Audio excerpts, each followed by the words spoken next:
Separação de misturas homogêneas. Vamos à aula. Agora vamos separar materiais. Vamos usar, assim como na aula anterior dos sistemas heterogêneos, vamos usar misturas binárias para, didaticamente, facilitar a compreensão. Aqui nós temos o sistema homogêneo, chamado também de solução verdadeira. Então os componentes estão bem misturados, é muito difícil separá-los por aqueles métodos que foram apresentados na mistura heterogênea. Praticamente não se consegue fazer separação utilizando aqueles métodos. Então, outros aqui vão ser usados. Para o primeiro exemplo aqui, com o sistema sólido-sólido, de forma geral, é muito difícil ou quase impossível o uso exclusivo de processos físicos. Então, nós vamos ter que começar a usar reações químicas para que consigamos separar. Na aula anterior, quando eu falava do alumínio, depois que a alumina foi separada da bauxita, e aí foi usada uma reação química, né, uma eletrólise, para conseguir separar os elementos. Então aqui também nós vamos fazer uso de reações químicas para conseguir separar.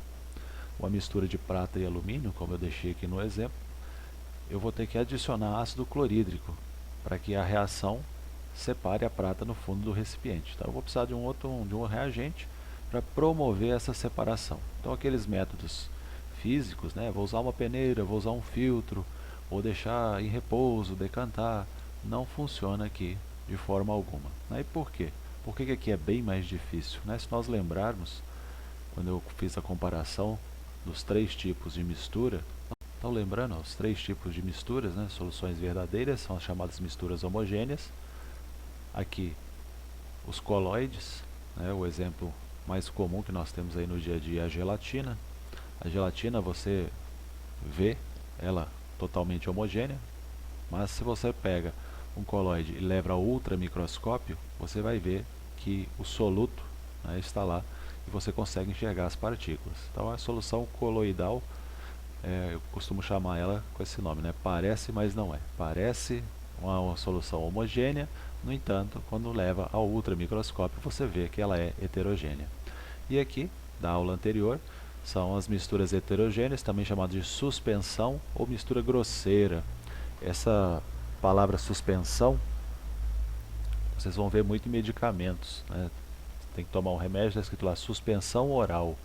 Quer dizer que o remédio não é totalmente misturado ao recipiente. Então você tem que agitar antes de tomar. Se nós olharmos aqui o tamanho das partículas, olha, a solução verdadeira, a partícula tem até 1 micrômetro, né? 10 a menos 7 centímetros, ela é bem pequenininha. Então, como as partículas estão muito pequenas, elas se misturam bastante. É só você pensar. Você pega um recipiente, coloca pedras, né? Fica cheio de espaço, muitos espaços, se as pedras forem grandes, entre elas. Agora pega uma areia fina e joga na panela. Você vai ver que elas vão ocupar todo aquele espaço deixado pelo vão, né, das pedras grandes. Então, quanto menor a partícula, mais ela se mistura. Então, por isso que, via de regra, como eu deixei já aqui escrito, é muito difícil separar esse processo. Para você separar isso, por exemplo, por um filtro, né, a água do mar, você vai filtrar a água do mar para tirar o sal. Você precisa fazer um processo de osmose reversa. Isso aí vai ser estudado lá no segundo colegial, matéria do segundo ano, no meio de propriedades coligativas. Então não é uma membrana qualquer, não é um filtro qualquer, não é nem perto daquele filtro que nós temos que faz o café. É um filtro bem mais caro, com características diferentes. Então nós partimos para outros métodos que são para uso em laboratório, eles são mais rápidos e também mais baratos. Fazer o processo de osmose reversa é um processo caro. Utilizamos outros métodos para fazer as separações. Nesse caso aqui, sólido-sólido, como eu já disse, nós partimos para uma reação química na maioria dos casos. Sistema sólido-líquido, primeira técnica aí, ó, é a evaporação. Isso aqui é uma piscina de água do mar. O processo de extração do sal, dessa forma, você faz a piscina, né, você represa a água do mar, espera o sol fazer o trabalho dele, né? O sol vai fornecer energia, a água vai passar do estado líquido para o estado gasoso, vai evaporar e o que vai sobrar? O sal. Depois você vai pegar esse sal, né? Lembrando que a água do mar não tem apenas um tipo de sal, tem vários. E você faz o processo de purificação dos sais. Uma outra coisa que é bom lembrar é que o sal, né, que nós usamos em casa, o cloreto de sódio, retirado da água do mar, ele é iodado. Por que iodado? O iodo é um elemento necessário para o bom funcionamento da tireoide. Então, por lei, o sal tem que ser iodado para nos fornecer esse iodo para o funcionamento da tireoide, porque nos outros alimentos, da nossa alimentação normal, nós não encontramos o iodo disponível, por isso usamos a iodação do sal. Cristalização fracionada, continuamos ainda com sólido líquido. Aqui na imagem nós temos algo conhecido na química como árvore de prata.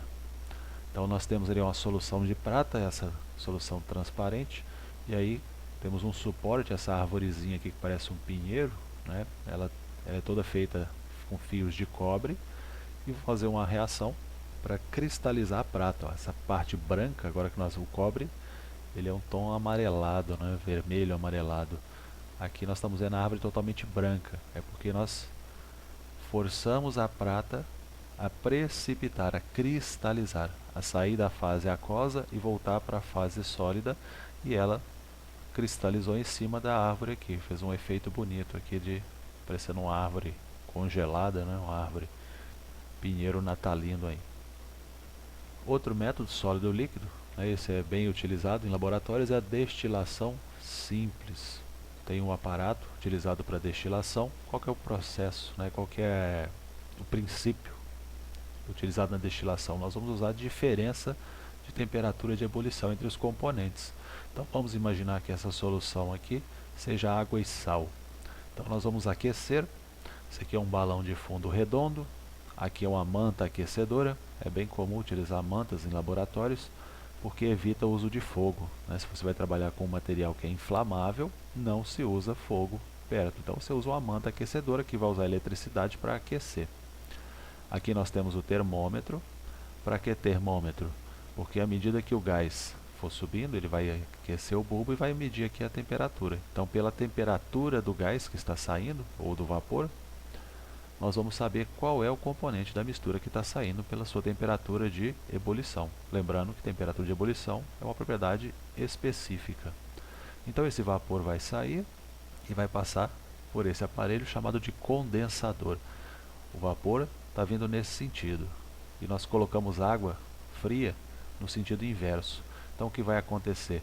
Essa água fria vai retirar energia do vapor que está passando aqui, ó. Então o vapor que está no estado gasoso vai perder energia, vai diminuir a temperatura, vai condensar e vai cair do lado de cá. Aqui está representado duas cores, ó, porque nesse desenho esquemático aqui saiu a primeira substância e está saindo a segunda aqui, ó, e no desenho são até imissíveis. Mas ignorem aqui que tem duas aqui, que nosso exemplo de água e sal não condiz o desenho.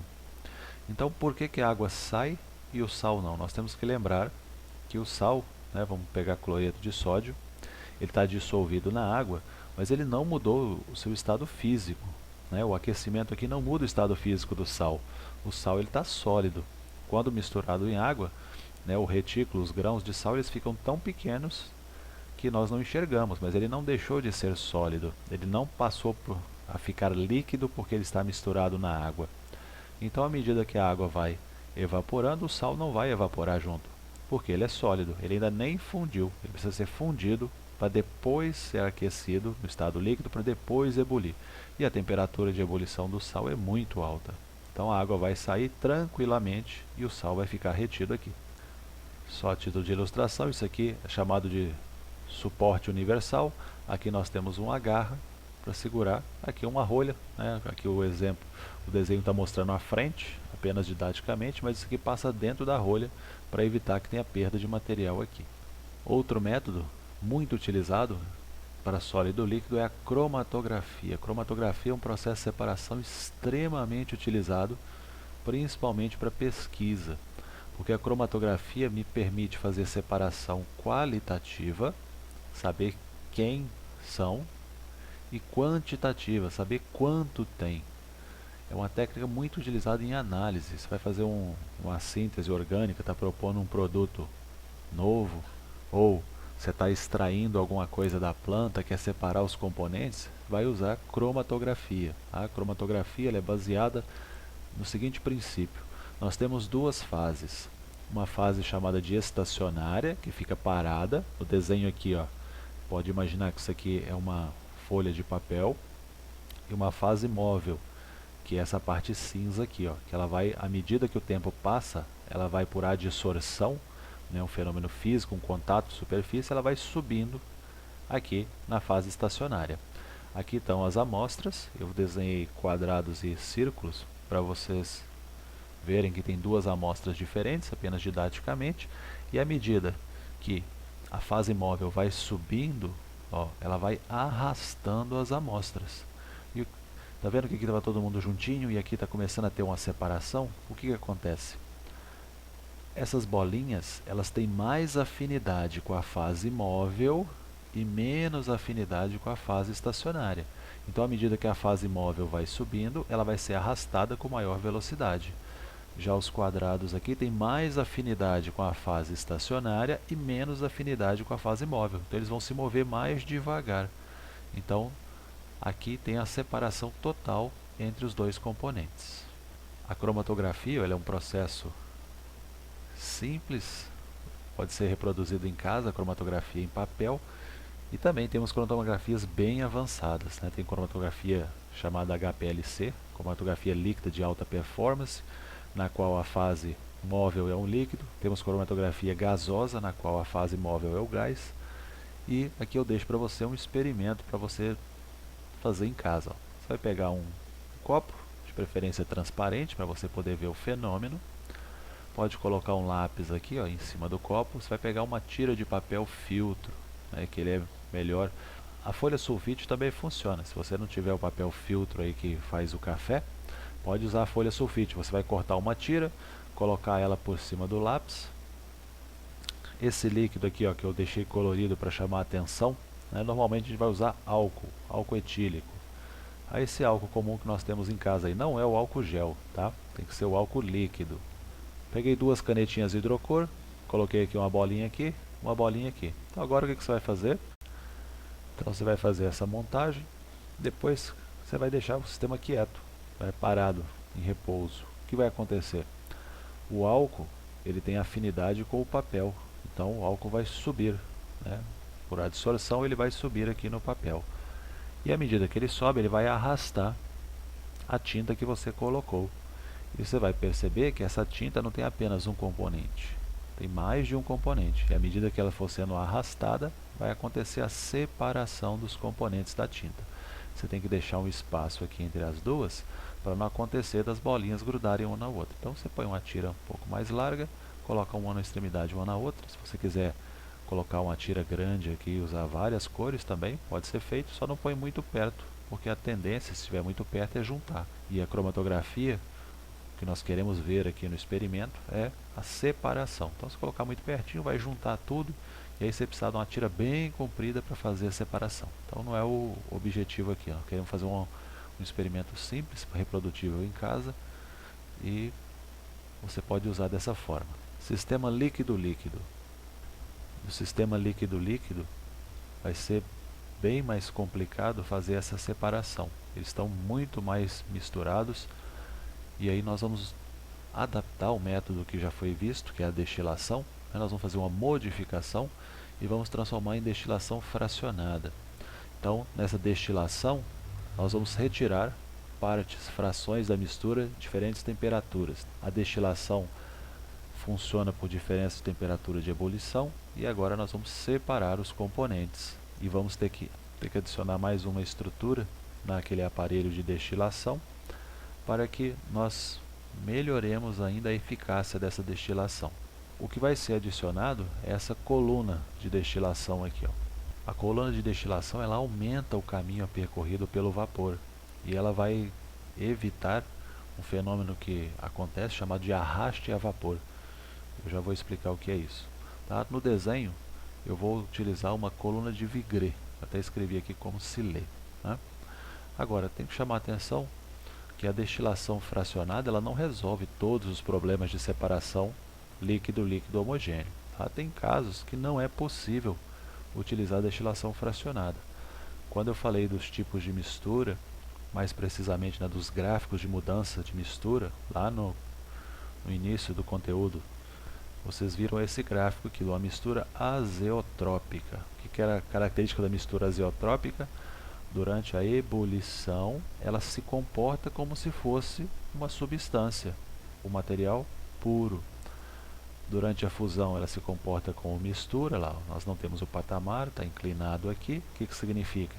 Que a fusão dos componentes da mistura ocorre em temperaturas diferentes. Aqui, a ebulição dos componentes ocorre na mesma temperatura. Então, misturas azeotrópicas não podem ser separadas por destilação fracionada. Por quê? Não tem diferença de temperatura de ebulição na mistura azeotrópica. Os dois componentes vão sair juntos. A mistura azeotrópica mais comum, mais famosa que nós temos aí, é o álcool do posto, que é a mistura de etanol e água. 96% de etanol, 4% de água. Não adianta fazer destilação fracionada dessa mistura. Você não consegue separar o álcool da água, porque formou a mistura azeotrópica nessa concentração. Para fazer o álcool absoluto, que é isento de água, você vai usar outro processo de secagem, de retirada de água, que não é a destilação. Aqui o aparelho da destilação fracionada, notem que o desenho é praticamente o mesmo, com a diferença que foi adicionada a coluna de Vigreux aqui. A coluna de Vigreux é essa que tem essas pontinhas de vidro aqui para o lado de dentro. Então o que vai acontecer? O vapor vai passar por aqui e ele vai batendo para lá e para cá. Está vendo? O caminho fica mais difícil, além do caminho ficar maior por causa da coluna. Então vamos supor que eu tenho aqui dois líquidos, água e álcool, 50% cada um. O que vai acontecer? O álcool tem um ponto de ebulição menor, ele vai sair. Mas o álcool tem uma boa interação intermolecular com a água. A interação intermolecular do álcool com a água faz com que no momento em que o álcool, já no estado de vapor, vai saindo, ele arraste um pouco de água líquida. O que vai acontecer aqui quando chegar na coluna de Vigreux? Como o caminho é maior, a troca de energia também aqui é grande, ou seja, o que vai passar por aqui vai perder energia para o ambiente. Como a água que está sendo arrastada, ela está no estado líquido, ela ainda não está como vapor, essa perda de energia é responsável pelo refluxo. A água estava subindo, ela vai descer aqui, ó, tem algumas gotículas aqui, ela vai pingar e voltar. Então a coluna vai dificultar essa saída da água no estado líquido. Começou a pingar. Você vai olhar a temperatura. Vai dar a temperatura de ebulição do álcool. E o que vai acontecer aqui no sistema? Lembra? O álcool está saindo. No exemplo eu dei 50% de álcool, 50% de água. Então à medida que a concentração do álcool vai diminuindo, a da água vai aumentando. Então vai chegar um determinado momento em que todo o álcool terá saído e a água vai começar já a sair na forma de vapor. Não é mais o fenômeno de arraste a vapor.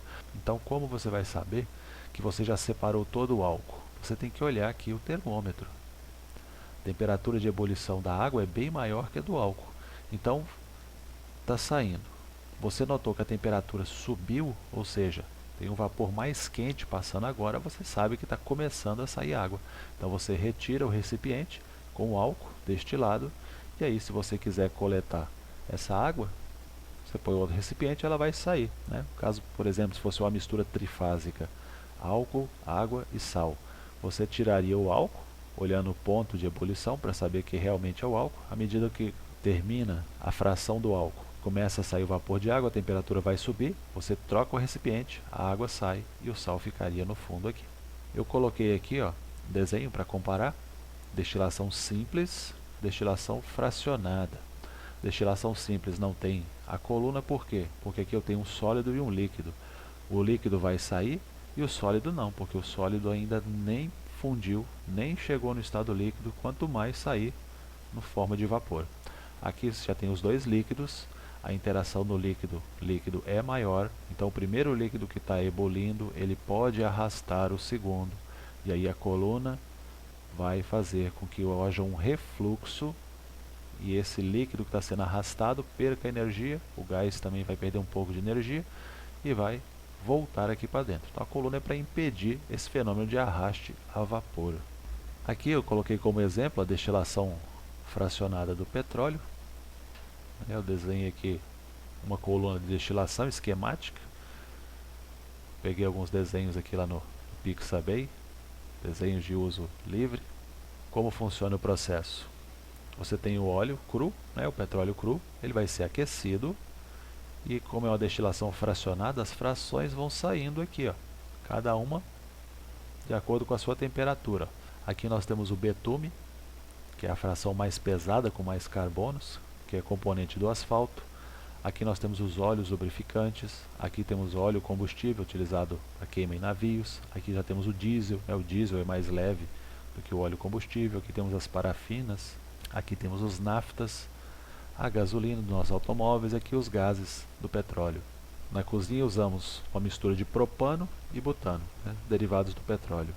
Uma coisa que é importante citar é que, apesar do desenho indicar que está saindo um produto, isso aqui é uma faixa de temperatura. Então nós temos compostos diferentes aqui, com diferentes números de carbonos. Por exemplo, aqui a parafina.